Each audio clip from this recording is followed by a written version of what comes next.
Welcome to Mr. Tompkins EdTech and my series of exam question compilation videos on key topics you might still be struggling with.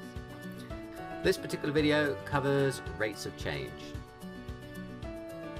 I've taken related questions from my past paper walkthroughs and given them to you here back to back. These compilation videos will give you a deep dive on topics you are still finding challenging, giving you more of an overview, helping you recognise command words, identify key features and strategies, building your confidence and helping you apply these techniques for future papers. If you find it helpful, please give the video a thumbs up, it will really help me out. Also, if you haven't already subscribed to my channel, why not do that now? I'll be making lots of these compilations over the next couple of weeks and you'll get notified of these as soon as I upload them. Right, let's get into it.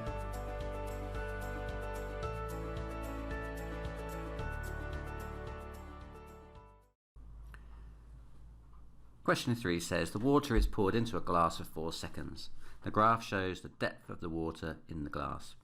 So we can see as time increases from 0 to 4, the depth is increasing steadily. And we need to work out the rate of change of the depth of the water.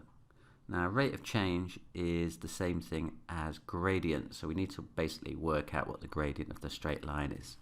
Now, to work out the gradient of a straight line, we need to select 2 points on the graph, on the straight line, and we need to work out what the change in y is and divide that by the change in x.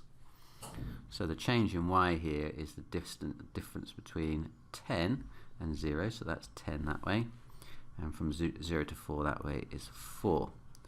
So rate of change is the gradient,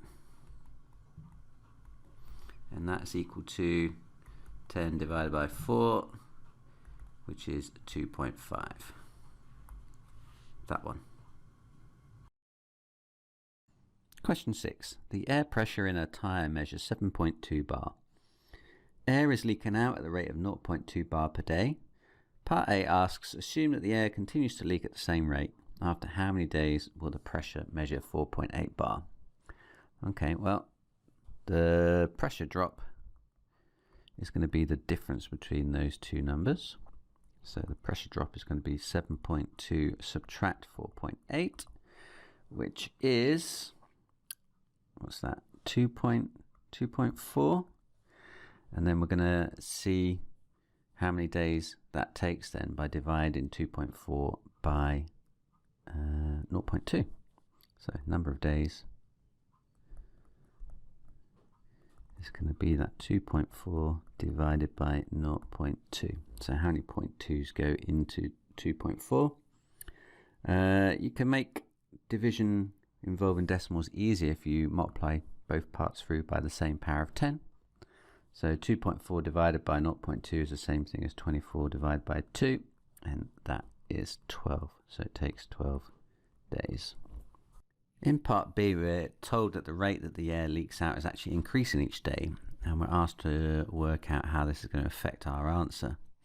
So going back and looking at our calculation, here we were dividing through by 0.2, which was the rate of air leakage. Now if that's increasing over time, then we're going to be dividing through by a larger number, which means we're going to get a smaller answer. So it's going to mean that our answer here is going to be larger than it should be.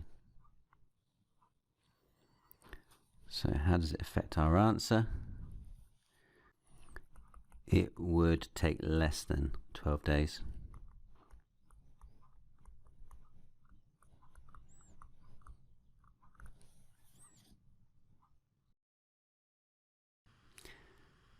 Question 21. The diagram shows an empty container of height 21 centimeters. The container consists of a cylinder on a frustrum of a cone. So that bottom part is a cut-off cone.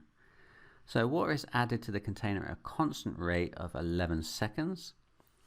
The sketch graph shows the depth of the water as the container fills. The graph is a curve for the first 6 seconds and the straight line for the next 6 seconds. So here's my curve here, my graph here. So there's a gentle curve on this first section. It looks quite straight, but it is curved, and then it goes straight after that and that's because you can see as as the fluid level would be rising up here, then the aperture is going to get wider as it goes up, so the rate it's going to fill up will slow down as the width gets wider. Okay, so that's all what we expect. So what's the question? Circle the height of the cylinder. So coming back to look at our diagram, the curved section ran from 0 to 6 seconds and reached a height of 13 centimeters, and then it got straight after that between 13 and 21 centimeters. So going back to our diagram, then this level here must be the 13 centimeters, and this must be 21. So the distance between 13 and 21 is 8, which tells me that the height of the cylinder must be 8 centimeters. So I'm going to say that that is 8 centimeters. Part B, work out the rate of increase of the depth of the water between 6 seconds and 11 seconds. The rate of increase of the depth of the water between 6 and 11 seconds. So between 6 and 11 seconds is this section, and the rate of increase is going to be the gradient of that line at that point. And we can work out the gradient by working out the change in y, which in this case is the change in depth. So the change in depth is going to be 21 subtract 13, which is our 8. And we need to divide that by the change in x, or in this case, the change in time. So the 11 subtract 6 is 5. So it increased by amount of 8 centimeters in 5 seconds. So then the rate of increase then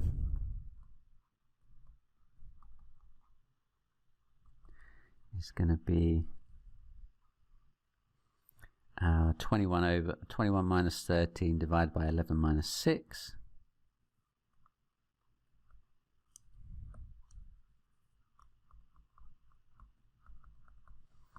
Which was 8 over 5, which is 1.6. What are the units then? So 21 and 13 were in centimeters, and 11 and 6 were in seconds. So that's going to be centimeters per second. Question 16. Water is poured into a tank. The graph shows the number of litres of water in the tank. Okay, so we've got a graph here, and on the bottom axis it's got time in minutes, which you see is going up in 2s, and we've got a number of litres going up. The graph we've got is a straight line, which means that water must be going into the tank at a constant rate. And we're asked how much water is poured into the tank each minute. Circle your answer. Basically what they're asking us here is the gradient. So we can do that by working out what change in y is divided by change in x for any two given points on the graph. So the distance from there to there, in the y-axis is going to be 60, and the distance along there is 4. 60 then divided by 4 is 15. So every minute this is going up 15 litres. It's that one there. Can't draw a circle. There we go. Question 25. We're told that liquid is leaking out of a container and that the graph shows the depth of the liquid for 60 seconds. So you can see that the depth of the liquid is falling quite quickly at first, but it kind of tapers off. So use the graph to work out an estimate of the rate of decrease of the depth at 10 seconds. You must show your working. Okay, so at 10 seconds is here. Now if we want the rate of change, the rate of decrease, what we're talking about here is the gradient of the line at that point. So at that point is this point here, isn't it? So we want to know the gradient of the line at that point. Now that line is a curve at the moment, and finding the gradient of a curve is tricky, but finding the gradient of a straight line is easy. So what we're going to do is we're going to draw a tangent to the curve at that point and say, well, the gradient of the curve at that point is going to be the same, or roughly the same as the gradient of that tangent drawn at the point of contact. I think I've drawn that a little bit. Let's just try that again. I'm not super happy with that. Let's just try that again. What you're trying to do is get the sort of same amount of space either side. I think that looks better. Okay, so I'm a bit happy with that. So now I've got my line. Now what I need to do is to pick 2 points on the line and work it out. I think I might just use the intercepts. I think that's probably the easiest thing to do. Let's just extend that line down so it crosses my axes. Okay, and then I can use the intercepts as my 2 values. So that if I take that point there and that point there, then this is the point, what's that, 33, 0. And this point up here is the point 0, 21. Meaning that this triangle has got a height of 21 and a baseline of 33. So then the rate of change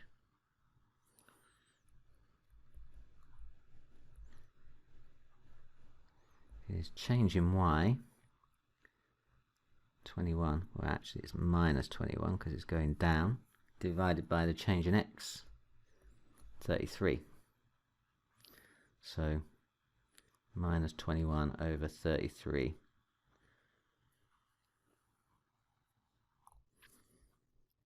So tapping that into my calculator, I'm getting a answer of 0.64 to 2 decimal places, minus 0.64 centimeters per second. Now, just reading the question back, I worked out what the rate of change was, and the rate of change is negative 0.64 centimeters per second.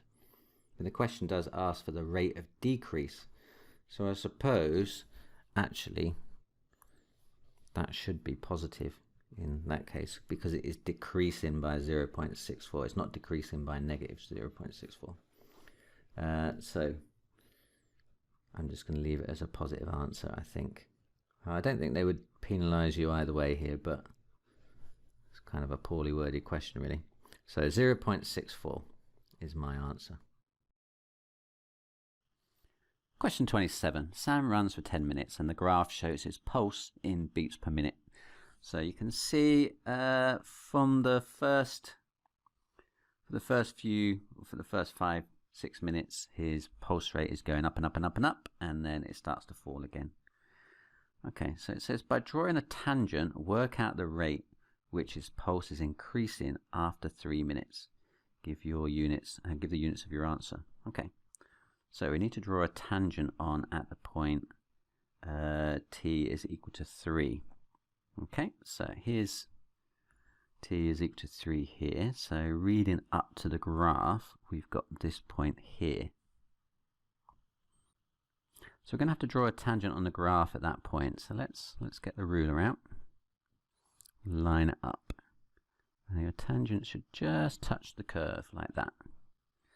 Now it's not an exact science. You will get a little bit of leeway, but you're aiming to get like the gap here and here to be vaguely the same when you draw your line on. Mine looks pretty good. Now, once I draw my tangent on, I can take 2 points on it and triangulate and work out the change in y divided by the change in x. Now, it makes sense to use numbers that is easy to read. So certainly at least on one axis. So I'm going to pick that point there, which lies on the 4 line, and I'm going to pick this point here, which lies on the 0 line. So then I can easily work out what that distance is. That is going to be 4, which is going to be our divisor, isn't it? So it makes sense to make the divisor nice. So let's just draw the triangle on. to make it clear what it is I'm doing. So that's my change in y.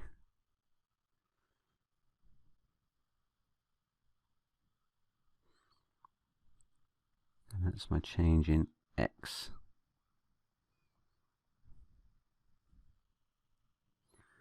So we said that that distance is 4 subtract 0, which is 4. Now the change in y is going to be that top point there.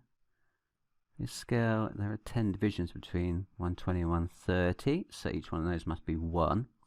So I make that top one 129. So that's 429 there.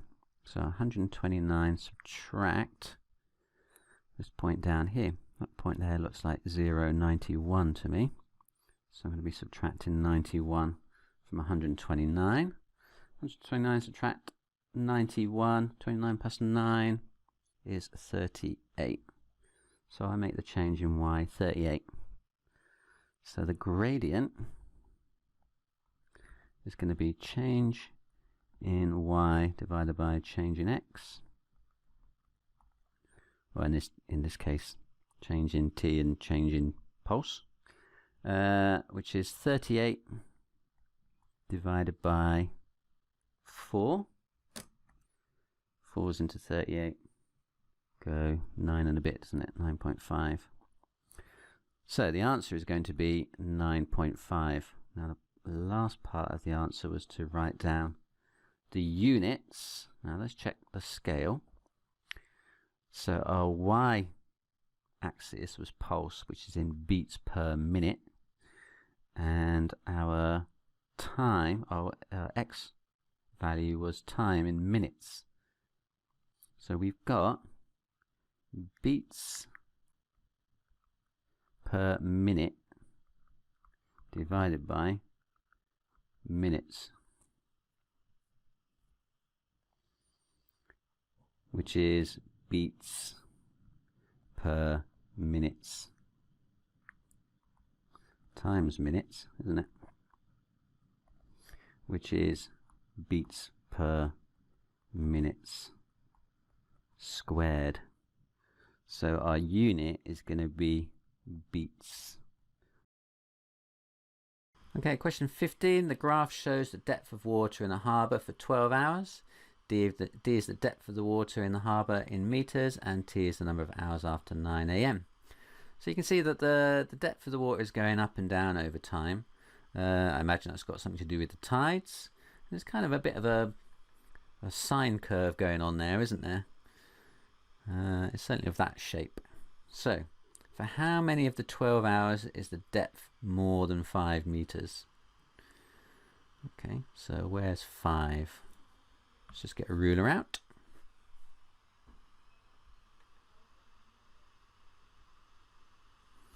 So let's just draw a line across at 5.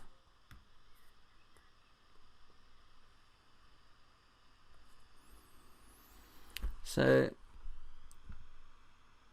it's going to be more than 5 hours when it's above that line then, isn't it? So at this point here it dips below it, and at this point here it comes back up it again.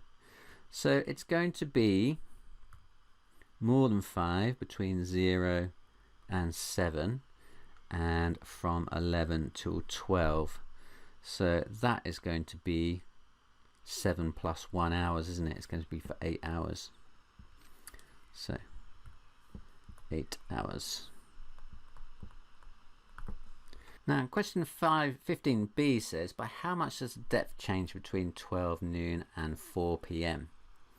Now you might be forgiven from just thinking, well, I need to look up here at 12 and here at 4 and work out the difference between the two. But if you just did that, you would be entirely wrong and you're going to lose marks. Okay, let's be a little bit more careful about this. Now on this scale, look, I have got time t hours. That is not the time. So that 4 there doesn't represent 4 p.m. or 4 a.m. What it represents, it tells you up here, look, t is the number of hours after 9 a.m. So this 0 then means 0 hours after 9 a.m. So that is 9 a.m. So then that's going to be 10. That's 11. That is 12. That's going to be 1 p.m., 2 p.m., 3 p.m., 4 p.m., 5 p.m., 6 p.m., 7 p.m., 8 p.m., and then 9 p.m. So if we want to know the change between the hours of 12 and 7, we actually need to look up from 3 and t is equal to 3 and t is equal to 7. So we've already got the height at t is equal to 3. Look, that goes up to this point here that we already had, so it goes up to 5. And then at 3, reading up from 3, you can see that we get to 8 and across. So the depth then is going to increase or decrease by a distance of 8 subtract 5, which is 3. So by how much does the depth change between 12 noon and 4 p.m? It changes by 3 meters. Very sneaky examiners. Question 24. A and B are points on a curve. A is at 2, 7 and B is at 12, 0. Work out the instantaneous rate of change of y with respect to x at the point A. Okay, so basically I want to know what the gradient is at A. Rate of change is gradient, isn't it? But this is a curve, not a straight line. So to find the gradient of a curve at GCSE, the way you're expected to do it is to draw a tangent onto the curve at that point A. So if you imagine just pushing your ruler up against the curve at the point A, so it just touches at A, okay, and then draw your line in. So you should have about the same sort of gap either side, okay. So just, it's not an exact, well, you want to try and get as accurately as possible, but you're going to get some leeway, so don't stress about it too much. But yeah, it should look something like that. Now what you then need to do is to find the gradient of that line. So look for points that you can use that line nicely on your grid. I'm seeing that my line goes through that point there, which is a lovely point, isn't it? That's the point 5, 12. And this was the point 2, 7. So I'm going to say that the rate of change is equal to gradient of tangent. Gradient of tangent is going to be y2 minus y1 over x2 minus x1. Okay, that's the formula for working out the gradient of a line given 2 points. Okay, so this one is going to be my x1, y1, and this is going to be my x2, y2. Okay, so it's just a matter of then subbing those numbers in. So my y2 is this one here, it's 12. So it's 12 minus my y1, which is this one, look, y1 is 7, over x2. x2 is this one, look, it's 5. And then finally my x1 is this one, look, it's 2. So it's going to be 2. So I've got 12 minus 7, which is 5, over 5 minus 2, which is 3. So the gradient is 5/3. Okay, I'm just going to leave it like that. It's perfectly acceptable, 5/3. 5/3. Now don't forget, yours may vary to mine. You know, the way you drew your line on, the way you pick your point, you're going to get some variation. But as long as you've done the similar sort of thing to me, you'll be marked against your tangent that you drew. So as long as your tangent was reasonable and you read the points correctly and you worked out the gradient from that, you'll get the marks. Question 24b, the average rate of change of y with respect to x between the points A and B is worked out. Which statement is correct? It is positive, it's 0, it's negative. You cannot tell if it's positive and negative.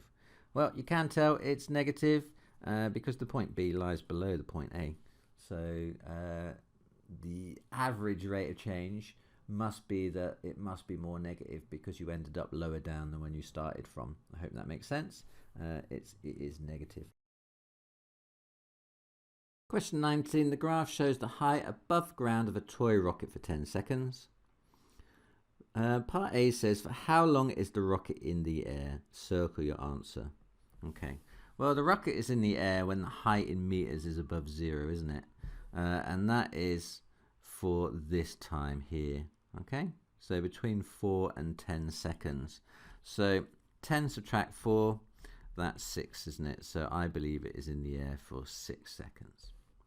Now part B says, using the graph, estimate the speed of the rocket after 6 seconds. State the units of your answer. Okay, so after 6 seconds, this is the point on the graph for t is equal to 6, isn't it? Okay. Now, it's a curved graph at this point. Now, generally, if you've got a distance time graph and you want the speed, then you need to find the gradient of the line, isn't it? So speed is equal to gradient of dt graph, distance time graph.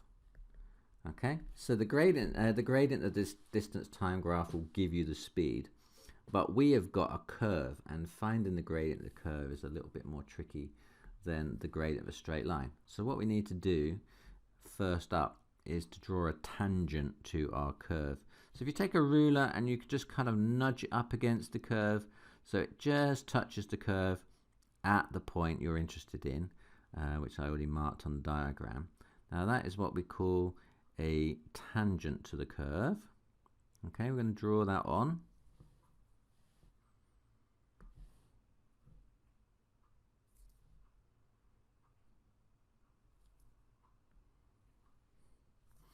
So that's my tangent.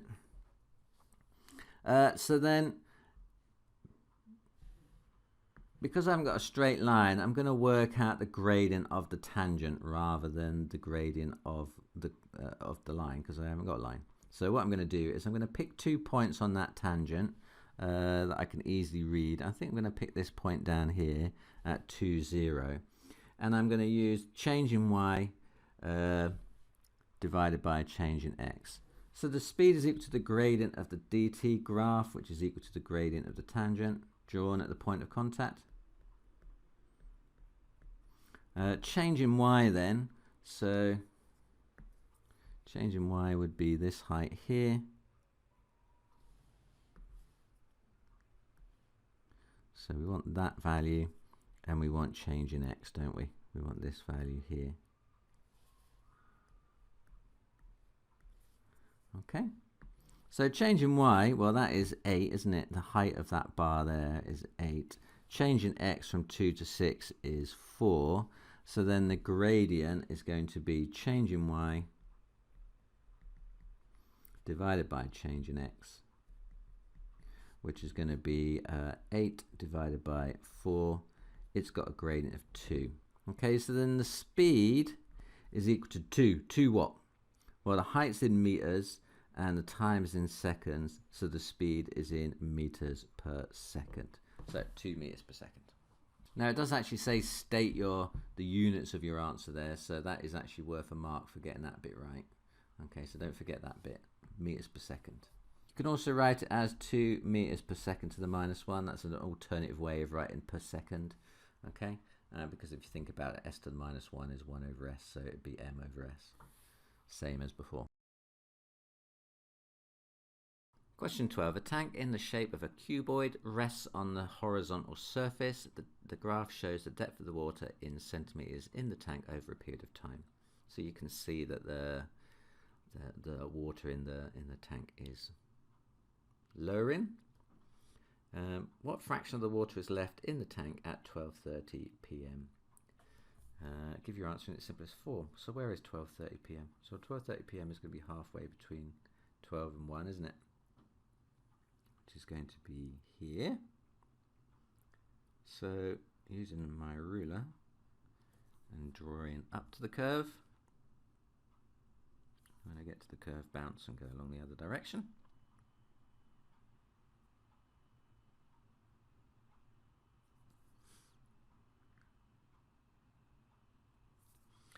That should be 20 at that time. Okay, so at that time there is 20 centimeters left. What is that as a fraction then? So I've got 20 centimeters left. I did have 160 centimeters. So cancelling that fraction down, get rid of the zeros first. 2/16 is the same as 1/8, isn't it? So I've got 1/8 of the water left. Okay.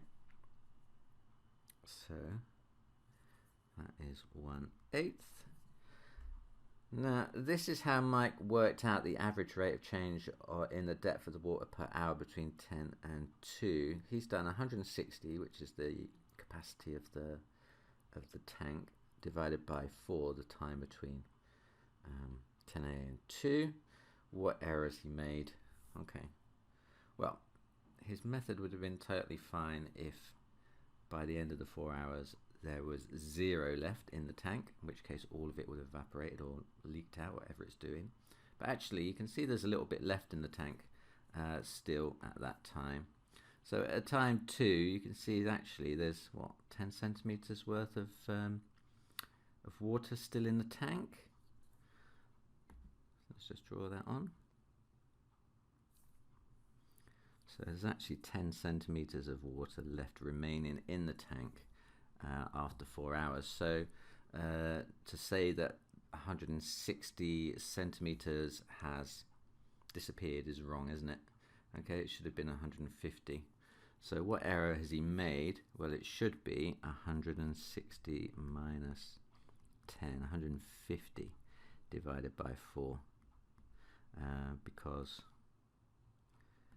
what would be 150 divided by 4? Let's just finish it off, might as well. It's going to be 37.5, isn't it? So yeah. So what errors has he made? There's still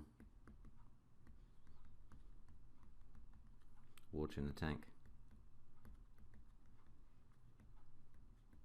Question C, Mike estimates that the rate of change of the depth of the water at 11 a.m. is 45 centimeters per hour. Is his estimate reasonable? Show your method. Okay, now rate of change of a graph is the same thing as its gradient, but we've got a sloping graph here. It's not a straight line, so its gradient is going to be changing constantly. So at 11 o'clock, 11 a.m., at this point here, let's just draw the point on that we're talking about, this point here. What is the gradient of the line at that point? Okay, well we can do that by drawing on a tangent to the curve at that point. Let's draw a tangent. You've got to take your ruler and just kind of push it up and nudge it up against the curve in such a way that, you know, your gap on this side here, look, oh, I can't draw there because it's too close to the ruler. So basically the gap between the ruler and the curve on either side is about the same. So maybe like that, and then we can draw the tangent on. Okay, so let's draw a line on for the tangent. Okay, so what we want to then work out is how steep that line is. So it's a good idea to have 2 points that we can easily read off of this graph. So if I take this point up here, this is the coordinate 0, 100, isn't it? 0, 100. And this point down here, this is the point 2.50, isn't it? Okay, so then the gradient at that point, so gradient is going to be change in y, y2 minus y1, divided by change in x, x2 minus x1. In this case, y2, the second y coordinate is going to be 0, minus the first is 100, divided by the second x coordinate, which is 2.5, isn't it? Divided by the second x coordinate, which is 2.5, minus the first, which was 0. So we've got negative 100 divided by 2.5. 2.5's into 100. Well, 5's into 100 go 20 times. It must be 40, mustn't it? So it's going to be minus 40 centimeters per hour. Okay, so at that point it is changing at a rate of 40 centimeters per hour. Okay, so what was his estimate? So using gradient of tangent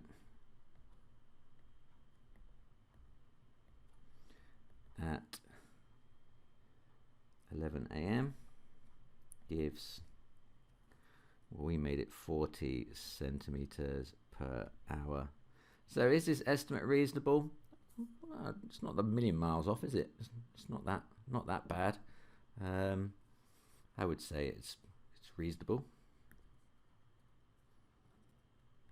45 is a reasonable estimate. You know, reasonable is like within one significant figure, isn't it, of the true value. So if I'm getting 40, he's getting 45, that's pretty similar to each other. I'd say that's okay. Well, I hope this video helped you get a better overview of the topic. If it did, give it a thumbs up. You can find more exam question compilations over here. For more past paper walkthroughs, click down here. If you want to visit my Amazon shop with my recommendations for calculators, revision guides and other maths related stuff, click down here. Good luck in your revision and in your exams, and see you again next time.